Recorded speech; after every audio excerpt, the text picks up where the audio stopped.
Yeah, there we go. Okay. Hi, everyone. Oh, there we go. I'm here with Jen again. Jen has just returned from a fabulous Vegas vacation. Feeling a little bit tired, maybe a touch run down. So we're doing a bit of a different style today. We are going to go through a lot of the machine exercises that are in the gym that Jen does her training in to give her a chance to explore a different modality. We haven't done any of the weight machines before. No? So just a couple here and there in terms of the cable stuff, but this will give you a chance to kind of see what circuit training with these machines looks like if ever you're looking for that kind of a training. Okay? So I'm going to pause the video. We will do some cueing and describe. Yeah, you look super ready to work out with me with your Vegas hangover. So I'm going to pause the video. We'll switch over and we're going to start with a leg press. Okay? First, we're looking at the same kind of mechanics as you would do in a squat. We are going to just remind ourselves that all of our instructions are here. So if ever you're curious about what the muscle groups are and stuff like that, that's what you're looking for.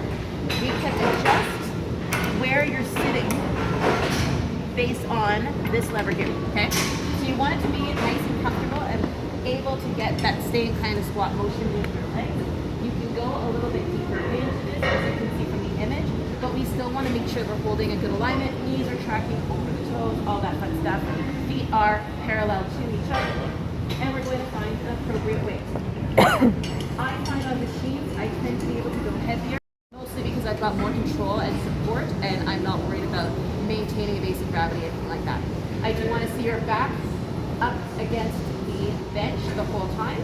You can raise your hands down here if you need to, and you're going to be moving your body away from your feet position, okay? You want to be careful not to super lock your knees because that can lead to injury. And we're going to take this, keeping in our,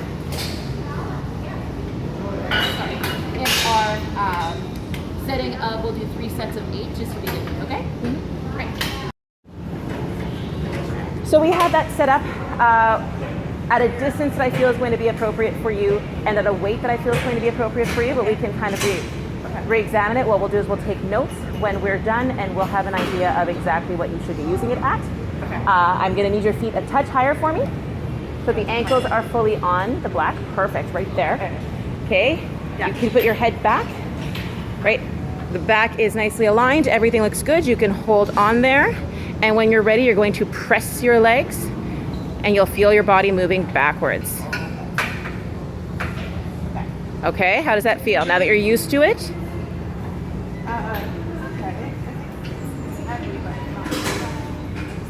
I think it's a heavy, appropriate weight. Yeah, the first one is always a little bit strange.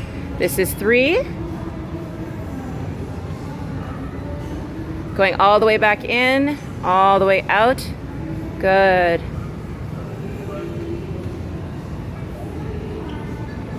Let's do 2 more.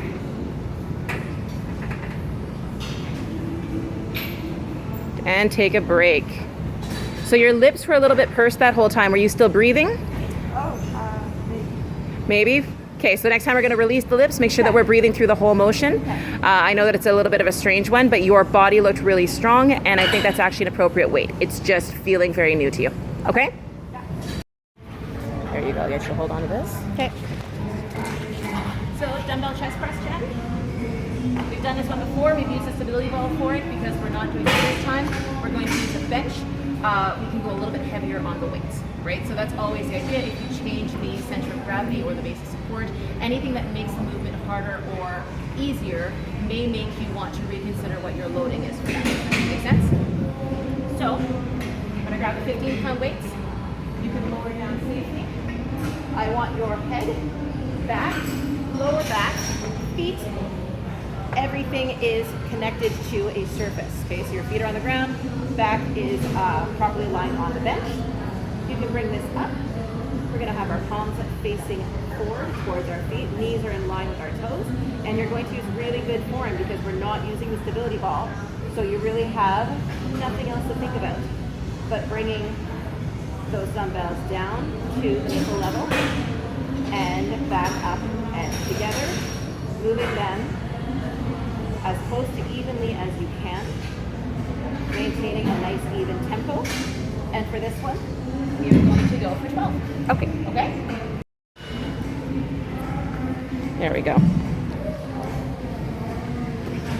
Okay, so right off the bat, make sure that your dumbbells are parallel to the wall. So let's straighten out your hands just a little bit. Sorry. Right there. That's exactly what we want. Right there. It's been a while. Yeah, we haven't done it on a bench in a while, for sure. That looks nice. Good work, Jen. Really keeping your wrists nice and strong. There's no movement happening in the wrist here.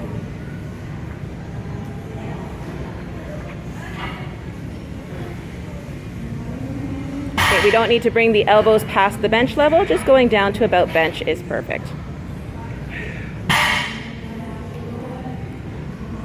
You okay? Yeah. Really control that 8. We're going to do one more, and they'll be all done. There we go. Let's stop right there, and we'll reevaluate, okay? You are really tired after Vegas. Okay. So we're moving into a seated shoulder press. As we just talked about, we're going to adjust the reps and the weights a little bit because you are feeling a fair amount of body fatigue. Yes? Yes. Okay.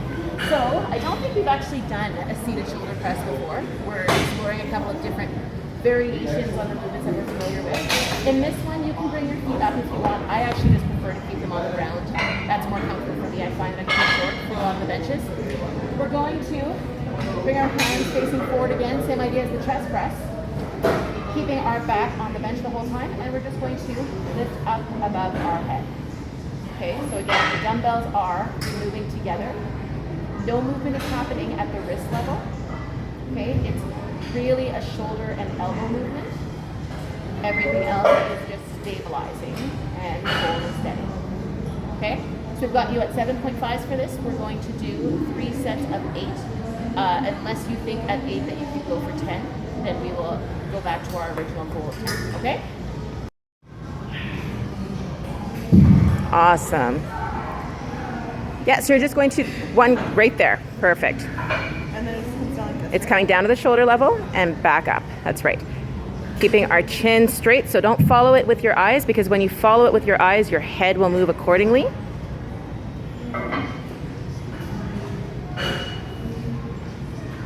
So this is 6. We're going to go for 2 more. Bring your shoulders back just a touch and your hands over your ears when you do it for the last one. There we go, right there, right there. And give me 2 more. Good job.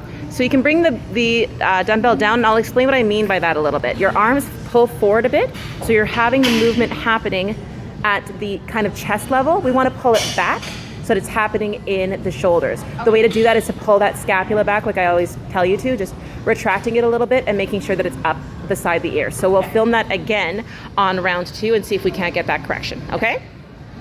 So, very nice. That's where I'd like them, keeping them close to the ear level. Better.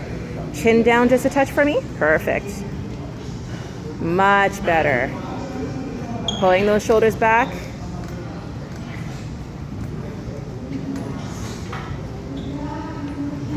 Okay, you're leaning forward on me again. Let's pull back.